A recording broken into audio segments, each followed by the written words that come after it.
बाख्रामा हुने पेट फुल्ने समस्याको समयमै उपचार नहुँदा बाख्राको मृत्यु समेत हुन्छ। त्यसैले हामीले समयमै उपचार गर्नुपर्छ। बाख्रामा पेट फुल्ने समस्या विभिन्न कारणले हुन सक्छ, जस्तै पशुलाई धेरै प्रोटिन युक्त ताजा कोसे घाँसहरू जस्तै बर्सिम, क्लोभार, इपिलिपिड जस्ता घाँसहरू धेरै खुवाएमा र पशुलाई बढी अनाज, दाना, भात, रोटी जस्ता खानेकुरा दिएमा पनि पेट फुल्ने समस्या देखा पर्छ। यी खानेकुराले पशुको रुमेनको पीएच डाउन हुन्छ, पेटमा एसिडिटी बढ्छ र पशुको पेट ढाडिने समस्या देखा पर्छ।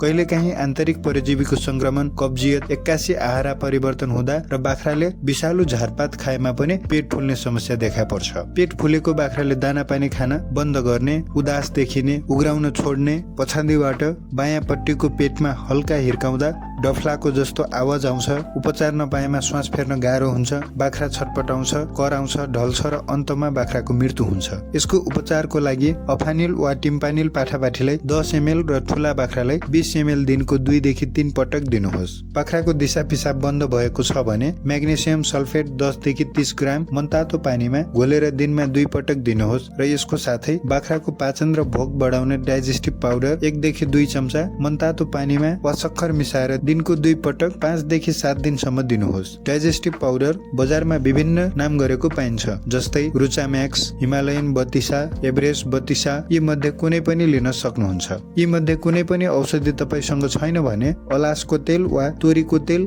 150 देखि 200 ml सम्म दिन सक्नुहुन्छ।